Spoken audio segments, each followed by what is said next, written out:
오늘 우리에게 주신 하나님의 말씀은 에베소서 2장 5절부터 10절까지 함께 읽겠습니다.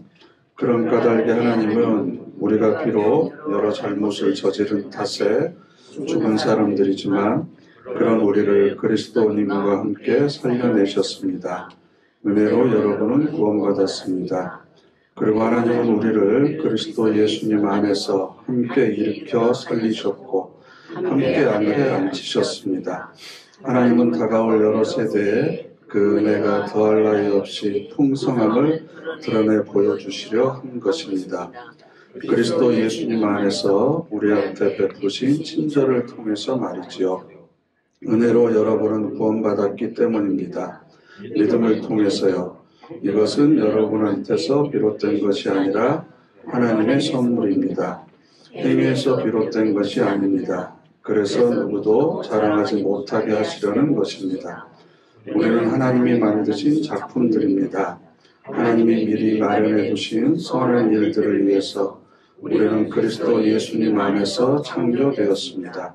그리하여 우리가 그 일들을 하며 살아가도록 하시는 것입니다. 아멘. 오늘 말씀의 제목이 그리스도 예수님 안에서입니다. 우리 방금 읽은 본문을 보면 6절에 하나님은 우리를 그리스도 예수님 안에서 여기 한번 나오고요. 그 다음에 7절의 하반절에 그리스도 예수님 안에서 우리한테 베푸신 친절을 통해서 말이지요. 이렇게 나오고 또 10절에도 우리는 그리스도 예수님 안에서 창조되었습니다. 이렇게 되어 있습니다. 사도 바울의 서신을 보면 그리스도 예수 안에서 혹은 그리스도 안에서 예수 안에서 라고 하는 이런 단어들이 굉장히 많이 반복됩니다. 그것은 우리를 향한 하나님의 구원의 사역이 예수 그리스도를 통해서 이루어졌다라는 의미도 되지만 그 안에는 여러 가지 많은 뜻들이 담겨져 있거든요. 그래서 어떤 특별한 의미가 있는지 한번 오늘은 살펴보려고 합니다. 그래서 오늘 우리가 읽은 말씀 가운데서 7절 말씀을 보면 하나님은 다가올 여러 세대에 그 은혜가 더할 나위 없이 풍성함을 드러내 보여주시려 한 것입니다. 무엇을 통해서요? 우리를 구원하신 것을 통해서 좀 더 직접적으로 얘기하면 그리스도님과 함께 살려내시고 그리스도님 예수 안에서 함께 일으켜서 함께 하늘에 앉히신 이 구원의 사건을 통해서 하나님의 은혜가 더할 나위 없이 풍성함을 드러내 보이시려 한 것이다. 그래서 지난주에는 구원에 대해서 우리가 주관적으로 생각하는 것과 하나님이 구원을 통해서 드러내 보이려고 하는 것, 우리는 항상 주관적인 감정적인 경험에 많이 매몰되는데 하나님이 우리를 구원하신 의도가 무엇인지를 항상 기억해서 하나님의 은혜와 자비를 많은 사람들에게 드러내 보이는 삶을 살아야 된다라는 말씀을 드렸습니다. 그런데 우리는 예수라고 하는 그 이름을 구원을 얻는 데 있어서만 많이 사용을 합니다. 그래서 예수의 이름 외에는 구원받을 자가 없다라고 하는 말씀처럼 예수는 구원을 얻는 데 필요한 이름이고 실제로 우리가 살아가는 데 있어서는 예수라고 하는 그 이름의 의미나 중요성에 관해서 별로 생각하지 않습니다. 그리고 성경책이 하나님의 말씀, 예수님의 말씀, 그래서 사복음서에 특히 예수님의 말씀이 많이 기록되어 있잖아요. 그래서 전에 우리 그 부모님 세대가 봤던 개역 성경은 옆에 성경책 옆이 붉은색이었죠. 기억나세요? 네. 옆에 색깔이 전부 붉은 색깔이었어요. 그게 바로 그리스도의 보혈, 피를 상징하기 때문에 붉은색이었는데 요즘에는 붉은색 하면 사람들이 좀 혐오감을 느끼니까 전부 이렇게 흰색이나 금색이나 은색 같은 색들이 들어가 있고 또 예수님의 말씀은 붉은 색깔로 또 이렇게 기록되어 있었잖아요. 근데 제가 신방을 다니면서 보면 예수님의 말씀에 밑줄을 그어놓은 분들은 별로 없어요. 왜냐하면 부담되니까. 원수를 사랑하고 오른뺨 맞으면 왼편 돌려달라고 그러고 겉옷을 달라고 그러면 속옷까지 주라고 그러고, 뭐 70번씩 7번 용서하라고 그러고. 그래서 예수님과 예수님의 말씀은 우리가 구원을 얻는 데는 필요하는데 일상적인 삶을 살아가는 데 있어서는 특별히 우리가 그 말씀대로 살려고 노력하지는 않는 것 같고, 나에게 위로가 되고 소망이 되는 말씀에만 열심히 밑줄을 그어놓죠. 그래서 내게 능력 주시는 자 안에서 내가 모든 것을 할 수 있는지. 그죠? 예레미야 또 그 뭐죠? 또 갑자기 이렇게 생각이 안 나요. 그죠? 너희는 내게 부르짖으라 그래야만 내가 크고 비밀한 일을 너에게 보이리라. 예레미야 3장 3절. 이런 말씀들만 막 밑줄을 그어놓지 염려하지 마라. 모든 일에 기도와 간구로 감사함으로 하나님께 아뢰라. 그래야면 모든 지각에 뛰어난 하나님의 평강이 너희들의 마음과 생각을 지키시리라. 이런 거에만 그어놓지 예수님의 말씀에는 이렇게 밑줄을 그어놓지 않는다는 거죠. 그런데 우리가 읽은 바로 앞에 1장 23절 에베소서 1장 23절을 보면 함께 읽어보실게요. 교회는 그리스도님의 몸입니다. 곧 모든 것 가운데서 모든 것을 가득 채우시는 분의 가득함입니다. 예수님이 모든 것을 가득 채우시는 분이 누구예요? 하나님이신데 그 하나님께서 모든 것을 충만하게 하시는 충만이 바로 예수 그리스도라는 거예요. 그러니까 이 말을 다르게 얘기하면 교회 안에 예수를 그리스도로 고백하면서 살아가는 우리 안에 예수님이 안 계시면 우리의 삶이 충만하지 않다는 겁니다. 하나님의 은혜와 사랑과 자비와 긍휼 어떤 좋은 것도 우리 안에 충만하게 넘쳐나지 않는다. 그러니까 우리가 살아가면서 정말 필요한 건 그리스도 예수 안에 거하는 거고 그리스도 예수 안에 있는 것이 과연 어떤 의미인지를 잘 이해해야 된다라는 겁니다. 그럼 우리가 왜 신앙생활을 하면서 예수 그리스도를 멀리하냐 그러면 아까도 말씀드렸지만 그 말씀을 지키기 어렵다는 거고 그 말씀을 지키기 어렵다는 건 우리가 살아가면서 선택하고 결정하는 것의 기준이 예수님의 말씀과 상관없는 결정을 할 때가 너무나 많이 있다는 겁니다. 그러니까 우리가 예수 그리스도 안에 있는 게 아니고 예수 그리스도 밖에 있거나 아니면 한 발만 이렇게 걸치고 있거나 필요할 때만 걸치거나 아니면 나의 입장이나 나의 주장을 옹호하기 위해서만 예수님의 말씀을 인용하지 그게 내 삶의 철학이 되거나 모든 결정을 하는 데 있어서 기준이 되거나 하지 않는다는 거죠. 그러다 보니까 우리들의 삶 속에 성령의 열매가 맺히질 않습니다.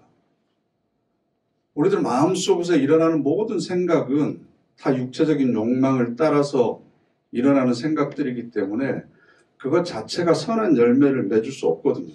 그래서 제가 언젠가 설교하면서도 말씀을 드렸지만 우리가 아무리 선한 생각을 가지고 좋은 의도를 가지고 다른 사람에게 선행을 베푼다고 해서 그게 100% 선행일 수는 없잖아요. 조금은 내가 이런 거 보니까 나도 좀 괜찮은 사람 같은데 내가 이렇게 하면 사람들이 좀 날 알아주지 않을까? 또 내가 이렇게 하면 저 사람이 나중에 나한테 고마워하고 나에게 좀 더 친절히 대하지 않을까? 내가 또 이렇게 하면 나중에 내가 힘들 때 저 사람이 뭔가 좀 도와주지 않을까? 이런 마음들이 사실은 밑에 깔려 있잖아요. 아닌 척 하실 줄 알았는데 아니 자식한테도 그런 마음을 갖는데 다른 사람에게 할 때도 그런 마음이 왜 우리가 없겠어요? 그렇다면 그것을 우리가 성령의 열매라고 과연 자신 있게 이야기할 수 있겠느냐는 거예요. 하다못해 목사인 저도 우리 교인 여러분들이 원로 권사님들이 원로 장로님들이 언젠가 말씀드릴 때 안 아팠으셨으면 좋겠어요. 건강하셨으면 좋겠어요. 행복하셨으면 좋겠어요. 근데 그런 바람대로 안 되잖아요. 그러면 참 안타까운 마음도 들지만 한편으로는 내가 힘들다라는 생각이 드니까 내가 편하기 위해서 좀 안 아프셨으면 좋겠다는 생각도 조금 있는 거예요. 내가 다른 사람을 도와주고 구제하는 것도 그 사람을 위해서라기보다는 또 우리 마음속에 어떤 생각이 있냐 그러면 내가 이거 안 하면 내 마음이 불편하니까. 네? 저 사람이 어떻게 생각하든 말든 내 마음 편하기 위해서 도와주기도 하고 축의금도 하고 그런 경우들도 많이 있잖아요. 근데 겉으로 드러나 보이기에는 좋은 일을 하는 것 같지만 그 마음 속에서 일어나는 모든 마음들이 100% 순수하고 깨끗한 마음일 수가 없는 거다. 그런데 예수님께서는 자꾸 그런 말씀을 하시다 보니까 우리가 자꾸 그 무의식 속에서 저항이 생기고 거부 반응이 생길 수밖에 없는 거죠. 그래서 예수 그리스도 안에 있어야 된다라고 하는 말씀은 성경을 읽을 때마다 여러 번 읽지만 실제로 내 삶이 그 안에 거하지를 않는다는 겁니다. 그래서 이 문제를 우리가 깊이 생각해 보려고 하는 건 그러면 예수님 말씀 잘 순종하고 말씀 잘 따라서 사는 사람이 되자, 그런 의미가 아니고 모든 것을 가득 채우시는 충만이 예수 그리스도이신데 그분이 내 안에 들어와 계시면, 아니 내가 그분 안에 거하면 우리가 어떤 삶을 살아갈 것인지 이걸 우리가 좀 한번 살펴보자라는 겁니다. 그래서 오늘은 갈라디아서 4장 말씀 한번 찾아보실까요? 앞으로 좀 넘기셔서 고린도 전후서 다음에 갈라디아서 4장 4절부터 7절,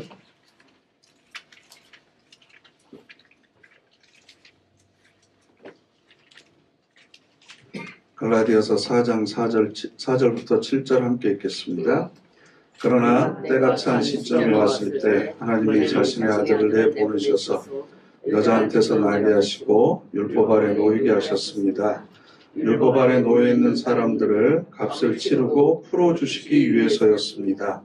우리가 아들, 딸로 입양되도록 하시기 위해서 말이지요.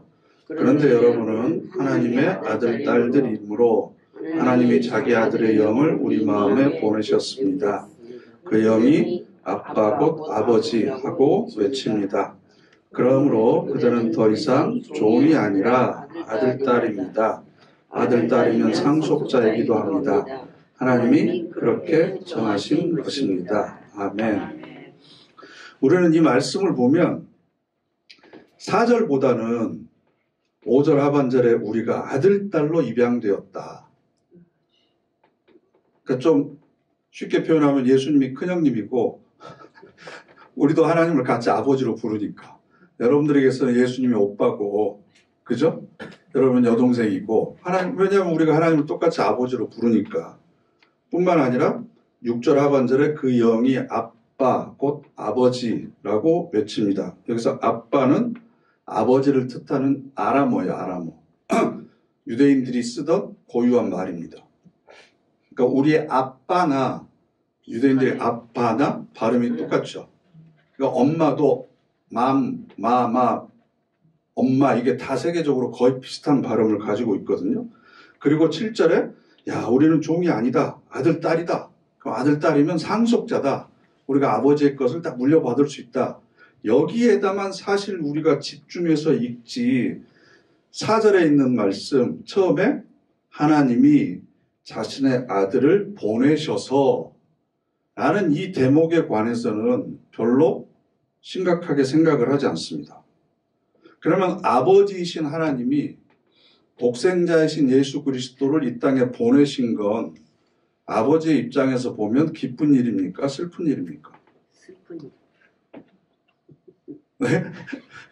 자식을 키워보신 분들은 금방 이해가 되시죠. 물론 위대한 계획, 구원의 계획을 이루시는 과정은 차원이 높은 기쁨의 일이지만 그것을 실행하는 과정에 있어서 아들을 보낸다고 하는 것, 아들을 희생한다고 하는 것은 하나님 편에 있어서는 굉장히 큰 대가를 치르시는 거예요. 더군다나 유대인들이 가지고 있는 사고방식은 아버지와 아들은 동격이에요. 특별히 아버지와 장남, 더군다나 하나밖에 없는 독생자 외아들은 나의 분신이나 마찬가지입니다. 그러니까 독생자를 보냈다라고 하는 것, 곧 나를 보냈다는 얘기고, 자기의 외아들을 죽였다는 것, 곧 나를 죽인 것과 똑같은 희생이 그 속에 포함되어 있다는 겁니다. 심지어는 하나님께서 예수님이 십자가에 죽으실 때 마지막으로 절규할 때 죽는 모습을 차마 볼 수 없어서 태양이 가려졌잖아요. 세상이 잠깐 흑암 속에 잠겼잖아요. 차마 그 모습을 보실 수 없어서 그렇게 된 것이 아닌가. 그리고 심지어는 예수님께서 엘리 엘리 라마 사박다니, 나의 하나님 어찌하여 나를 버리시나이까. 이런 절규를 할 때 아버지 아니 엄마의 입장에서 도와주고 싶은 마음이 왜 없겠어요? 근데 하나님께서 도와주셨나요? 안 도와주셨나요? 수많은 순교자들이 있었거든요. 순교자들. 히브리서에 보면 그 원형 경기장에서 짐승과 싸우다가 찢겨 죽어간 순교자들도 있었고, 사도행전의 최초의 순교자는 12제자 중에 한 명인 야고보, 칼로 못베임을 당해서 죽잖아요. 사지가 찢겨서 죽기도 하고 매질을 당해서 죽기도 하고, 그 많은 순교자들이 처참하게 죽는 과정들을 보면, 야, 어떻게 인간의 의지나 그 사람이 가지고 있는 믿음을 가지고 신앙을 버리지 않고 이렇게 갈 수 있을까? 일본인 또 갑자기 또 이름만 생각이 안, 침묵이라는 소설이 있어요. 침묵. 선교사들이 일본에 가가지고 복음을 전합니다. 그러니까 애들 박해하는데 예수의 얼굴 상을 바닥에 놓고 이걸 땅에 한 번만 밟아라. 그럼 내가 너희들 다 용서해 주겠다. 근데 밟질 않아요. 그럼 어떻게 죽이냐 그러면 바닷가에 십자가를 세워놓고 거기다 매달아놔요. 그러면 썰물 때 매달아놓으면 밀물 때 물이 들어오잖아요. 그럼 점점 차올라서 수장돼서 죽는 거예요. 그럼 마을 사람들 다 데리고 나와가지고 가족들 있을 거고 친척들도 있을 건데 부인만 해라. 그럼 당장 가서 이렇게 줄 풀어주겠다라고 얘기하는데 그냥 그렇게 죽어갑니다. 우리나라에도 그런 순교자들 얼마나 많이 있습니까? 그럼 왜 그렇게 극한적인 고통 가운데서도 그들이 그 순교의 길을 걸어갈 수 있었을까? 제가 생각할 때는 하나님께서 그들을 붙들어 주셨기 때문에 가능했다. 그죠? 스데반이 돌에 맞아 죽을 때도, 여러분, 죽을 정도로 돌을 맞는다고 하면 그 고통이 얼마나 많겠습니까? 근데도 그의 얼굴 표정이 영광에 휩싸였잖아요.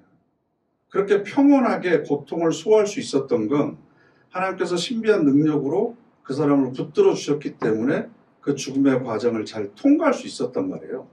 근데 그런 능력 있는 하나님이 독생자는 버리셨습니다. 십자가에서 그렇게 죽도록 놔두신 거예요. 그래서 물론 보통 건강한 사람이면 십자가에 매달아 놓으면 이틀에서 사흘 정도는 견딘대요. 근데 예수님은 그 전날부터 계속 날이 새도록 신문을 받으시고 끌려다니시고 채찍에 맞아서 출혈이 있고 또 십자가를 지고 올라가서 거기서 또 옆구리에 창을 찌르잖아요. 그러니까 학자들이 얘기하기에는 6시간에서 7시간밖에 못 버티신 거예요. 체력적인 한계를 그렇게 극에 달하도록 그 상황이 되었는데도 아버지가 버리셨다. 왜냐하면 온전히 인간의 몸으로 살아있는 재물의 역할을 감당해야지 하나님께서 능력을 베푸셔서 고통을 못 느끼게 하거나 환각상태에 빠져가지고 죽은지도 모르고 우리 진통제에 세게 맞으면 그러잖아, 암 환자들. 그 상태에서 돌아가셨다면 그건 재물이 될 수가 없는 거죠. 그러니까 그만큼 그런 많은 희생들이 있었다. 그래서 제가 요한복음 3장 16절 다 아시죠? 하나님이 세상을 그래서 이처럼 이렇게 읽으면 안 된다고 그랬잖아요. 엄청 여기다가 감정을 넣어서 길게 이처럼 사랑하사한테 숨이 탁 먹힐 때까지 하더라도 그 이처럼이 얼마나 큰지를 설명할 수가 없는 거잖아요. 그런데 우리는 어떻게 생각하냐 그러면, 야, 내가 이렇게 나쁜 놈인데 하나님 나를 이렇게 구원해 주셨구나. 그래서 열심히 살아야지. 이제는 착하게 살아야지. 이 정도만 생각하신다는 거죠. 그러다 보니까 나를 구원해 주신 것에 대해서는 감사하는데 이 구원이 이루어지기까지 하나님이 어떤 희생을 치르셨는지에 관해서는 빙산의 일각도 잘 모르고 있는 것 같아요.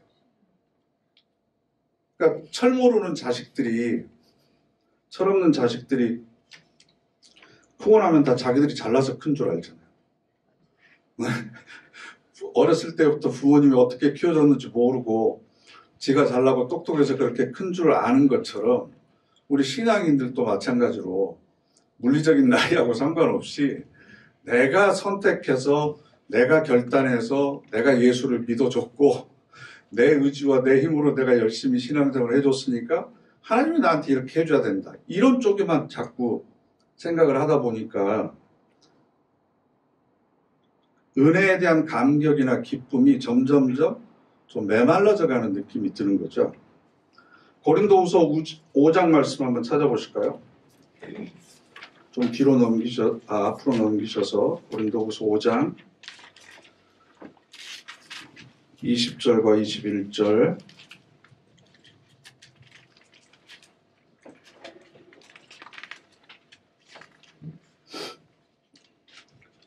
함께 읽겠습니다. 그러므로 우리는 그리스도님을 대신하는 특사들입니다. 곧 하나님이 우리를 통해 권유하시는 것입니다. 우리가 그리스도님을 대신해서 매달려 빕니다. 여러분은 하나님과 화해하십시오.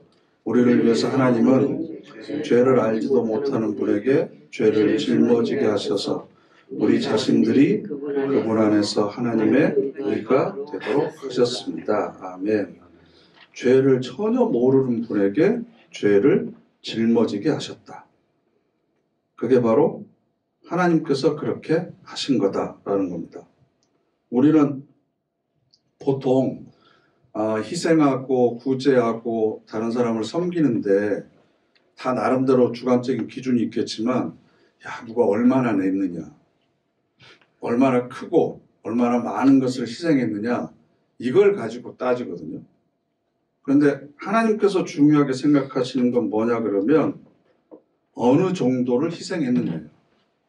그러니까 예수님께서 과부의 두 렙돈을 칭찬하셨어요. 예루살렘 성전에 가면 저도 가보지는 않았지만 우리처럼 헌금함이 천으로 되어 있는 게 아니고 동으로 만든 항아리가 이렇게 있어요. 항아리가. 네, 그래서 입구에 손이 못 들어가게. 왜냐면 손 들어가면 이거 빼가잖아요. 그래서 이렇게 입구는 넓은데 좁은 항아리, 이렇게 항아리가 7개가 이렇게 세워져 있는 거예요.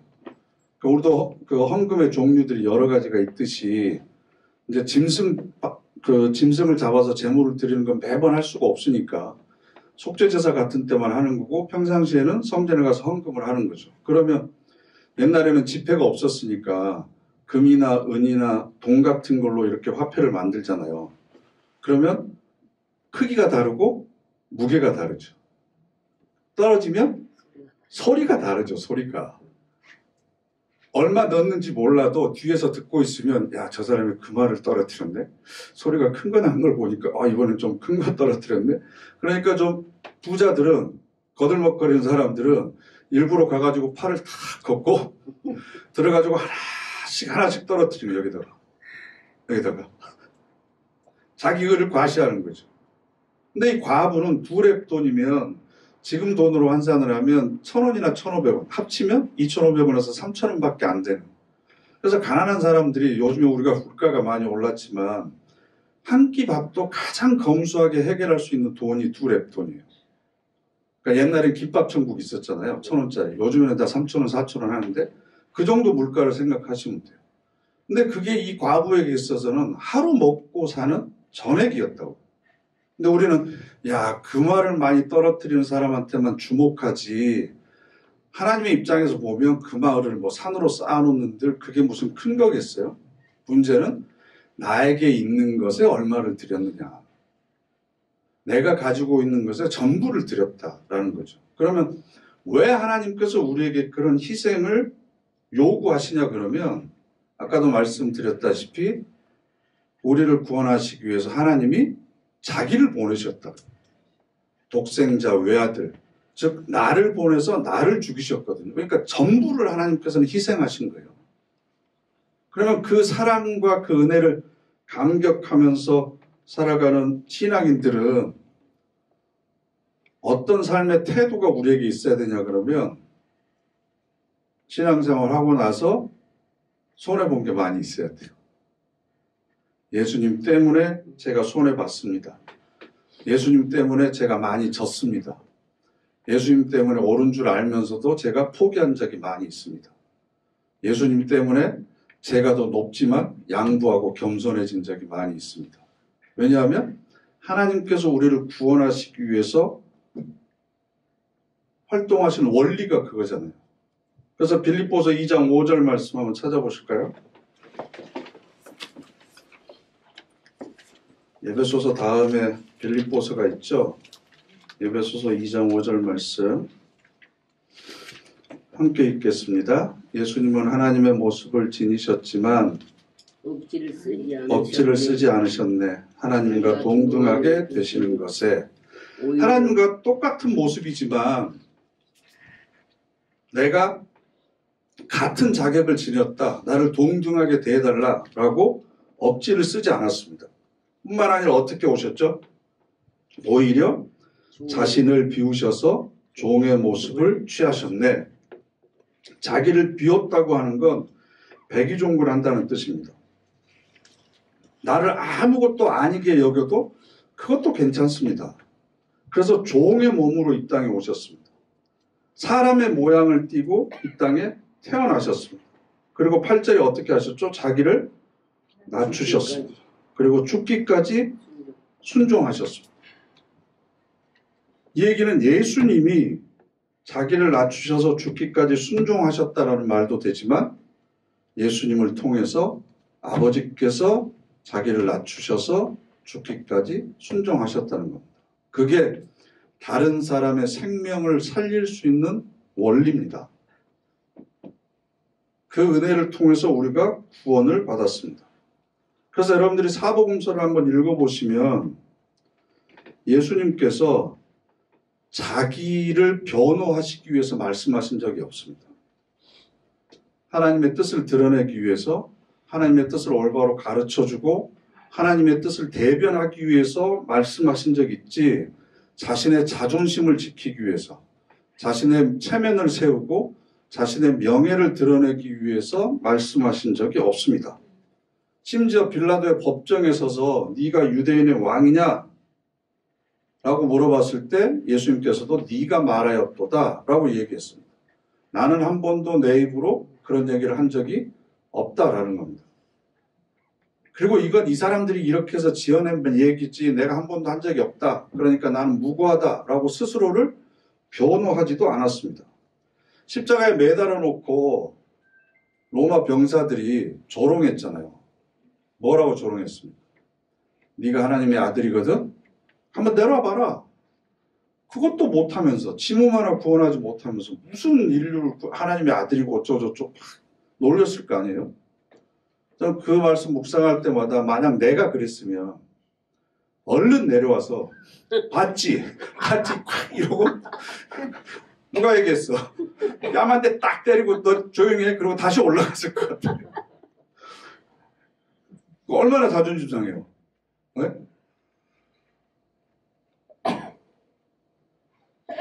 근데 우리가 거기에서 지거든요. 저처럼 생각하니까. 자기 자존심을 돌보지 않았습니다. 자기의 모든 것을 비웠습니다. 죽기까지 순종했습니다. 그래서 우리가 하나님으로부터 부르심을 받았고 예수 그리스도와 함께 하늘 보좌 우편에 앉는 자리에 가게 됩니다. 그러면 우리가 예수님과 동등한 자격을 부여받게 된 거라는 거죠. 그런데 우리는 이런 신앙의 원리, 즉 그리스도 안에서 하나님이 어떤 원리와 방법으로 우리를 구원하셨는지 모르기 때문에 신앙생활을 하면서도 예수 그리스도의 십자가가 자기를 증명하는 도구가 됩니다. 신앙의 경력이 자기를 드러내는 수단이 됩니다. 은사, 하나님께서 은혜의 선물로 주신 여러 가지 성령의 은사들이 자기를 돋보이는 수단으로 자기를 오히려 더 치장합니다. 그러니까 니들 이거 할 줄 알아? 모르지? 나는 해. 이거 해봤어? 나는 해봤어. 이런 경험 해봤어? 입신 해봤어? 어? 계시 들어봤어? 꿈속에서 음성 들었어? 방언기도 할 줄 알아? 이게 오히려 자기를 드러내는 수단이 되어버립니다. 자기를 감추는 수단이 아니고. 그러니까 그리스도 예수 안에서 하나님이 도대체 무슨 일을 하셨는지, 어떻게 우리를 구원하셨는지, 그래서 내가 이 자리에 어떻게 여기까지 와 있는지 안다면 우리도 마찬가지로 신앙생활을 하면 할수록 자존심 없는 사람이 되어야 되는 거고, 그죠? 다른 사람이 뭐라 그래도 이래도 해웃고 저래도 해웃고, 그래서 담낭 수술한 사람들한테 우리가 쓸개 빠졌다고 그러잖아요. 도대체 저 사람은 놀려도 기분도 안 나쁜 것 같고 여전히 지 할 일만 하고 도대체 왜 저러는지. 그래서 오늘 우리가 읽은 에베소서 2장으로 다시 갈까요? 그래서 에베소서 2장 8절 말씀을 보면, 에베소서 2장 8절, 은혜로 여러분은 구원받았기 때문입니다. 믿음을 통해서요. 이것은 여러분한테서 비롯된 것이 아니라 하나님의 하나님이 어떻게 그리스도 예수님 안에서 이 모든 것을 우리에게 해주셨어요. 그러니까 내 입으로 된 게 아니에요. 그래서 9절 말씀, 행위에서 비롯된 것이 아닙니다. 그래서 누구도 자랑하지 못하게 하시려는 것입니다. 아멘. 자랑하지 못하게 하시려는 것입니다. 그런데 우리는 그리스도 예수님 안에서 하나님이 하신 일이 뭔지를 잘 모르니까, 그 일의 결과만 알고 있으니까, 그것에 대해서는 별로 관심이 없으니까 자꾸 자랑이 생기는 거죠. 우리도.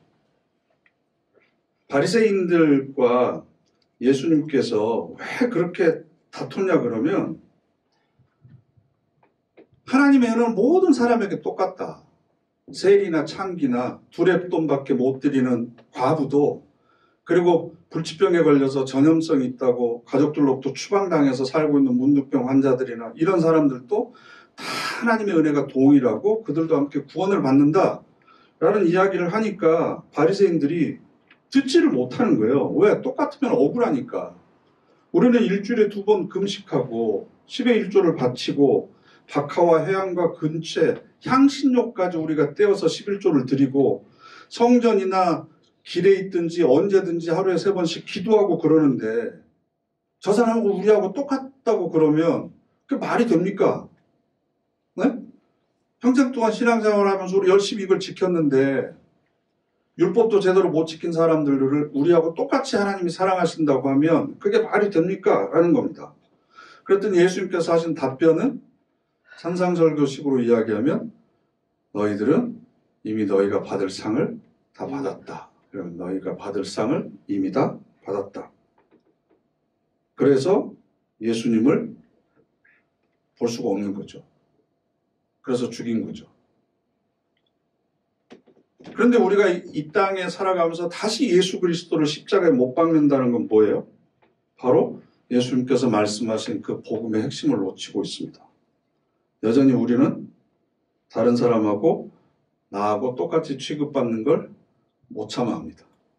내가 이 교회 다닌 지가 언젠데, 내가 권사가 언제 됐는데, 그리고 내가 얼마나 헌신을 했는데, 그리고 저 사람 생각은 틀리고 내 생각이 맞는데, 우리는 구별할 것이 없습니다. 그리스도 예수 안에서 하나님이 독생자를 희생시켜서 나를 구원하신 것처럼 저 사람도 독생자를 희생시켜서 구원하셨습니다. 그러니까 참아야 된다.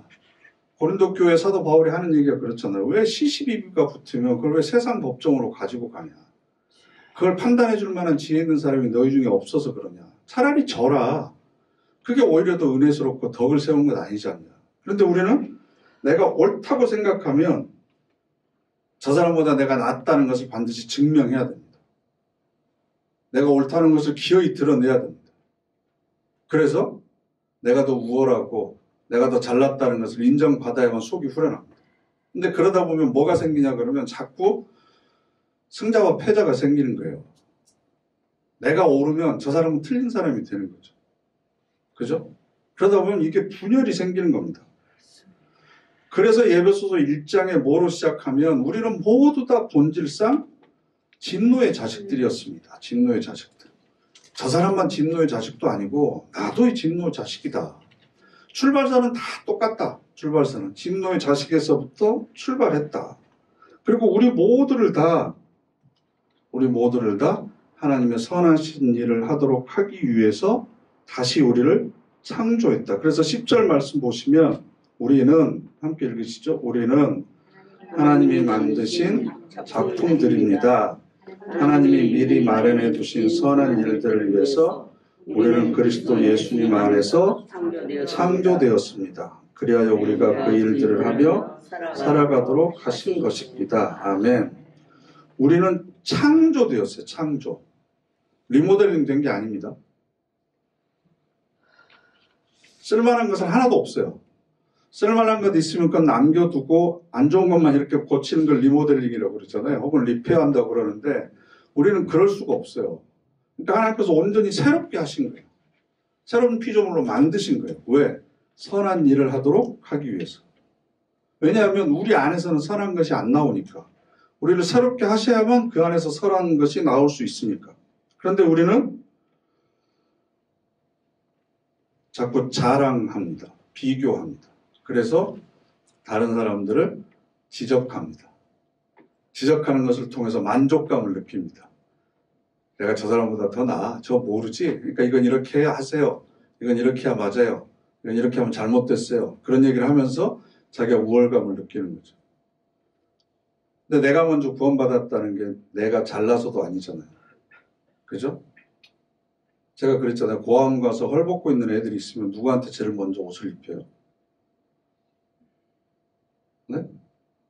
팬티 하나도 못 입는 애한테 옷을 제일 먼저 입히잖아요. 그나마 다 떨어진 옷이라도 옷을 입고 있는 애는 나중에 입히잖아요. 그럼 먼저 구원받은 사람들이 어떤 사람들이에요? 하나님이 은혜를 베풀 때 그 순서로 생각을 해보면, 네? 내가 더 형편없어서 하나님께서 나를 먼저 구원하신 거다. 이렇게 생각을 해야지. 내가 잘나고 똑똑해서 하나님이 나를 먼저 불러주신 거야. 이렇게 생각을 하니까 이제 줄이 생기는 거죠. 그럼 내 다음에 온 사람은 나보다 더 약간 못난 사람, 더 못난 사람. 이렇게 되는 거죠. 그러다 보니까 자꾸 지적하고 판단하는 거예요. 율법주의자는 기준을 가지고 자꾸 판단합니다. 그래서 잘한 사람, 못한 사람, 잘난 자, 못난 자, 옳은 사람, 틀린 사람 자꾸 분석하고 쪼개고 나누려고 그럽니다. 근데 중요한 건 그리스도님 예수 안에서 우리가 구원을 받았다. 우리가 구원을 얻게 된 방식이 자기 자신을 버리는 거다. 하나님께서 자신을 버리시고 예수님이 자신을 버리시고 어떤 자격이나 어떤 권리를 요구하지 않으시고 너희들이 나를 이렇게 대접해주면 내가 구원해 줄게. 그렇지 않으시고 심지어는 죽기까지 복종하시는 것을 통해서 우리를 구원해 내셨다. 그리스도 예수 안에서 우리가 그렇게 구원을 받았다. 그러면 그런 구원을 받은 우리가 살아가는 방식과 태도는 어떤 것이어야 되느냐? 예수 그리스도를 믿어서 내가 이것도 얻었고 저것도 잘 되고 이것도 생기고 이게 아니고 그러면 나도 다른 사람의 생명을 살리기 위해서 복음을 전하기 위해서 뭘 손해보고 뭘 드리고 뭘 잃어버리고 뭘 포기하고 이런 것들이 점점점 많아져야 그리스도 예수 안에서 우리가 선한 일을 위하여 새롭게 지어진 작품들이 되는 거죠. 안 그러면 그리스도 안에 자꾸 머물러 있지 않으면 서로 경쟁하는 거죠. 서로 비교하고 아, 저 사람 성경 몇 독 했다는데 나도 몇 독 해야지. 이것도 비교의식이 될 수가 있습니다. 복음은 우리를 구별하지 않습니다. 그리고 물론 우리가 하루아침에 이렇게 되는 것은 아닙니다. 그러나 알고는 있어야죠. 그래야 보혜사 성령이 너에게 오시면 내가 너희들에게 말한 것을 생각나게 하고 가르칠 것이다. 그러면 성령께서 우리에게 분별력을 주셔서 갑자기 기도할 때 아, 그게 내 잘못이구나. 저 사람이 못나서 저런 얘기를 하는 게 아니라 그걸 못났다고 지적하면서 편을 가르는 내가 더 나쁜 거구나. 내가 나를 내려놓지 못했구나. 비우지 못했구나. 이걸 깨달아야 된다라는 겁니다. 그래서 성도, 거룩한 사람들은 그리스도께서 걸으신 길을 따라서 우리도 걸어가는 사람들입니다. 우리가 고난주간을 보내면서 묵상해야 될 것은 그리스도 예수 안에서 우리에게 베풀어 주신 그 사랑이 얼마나 큰지 어떤 방법으로 우리를 구원해 주셨는지 그걸 깊이 묵상하셔서 하나님의 작품으로 선한 일을 하는 우리 모두가 되시기를 간절히 바랍니다. 아멘. 기도하겠습니다.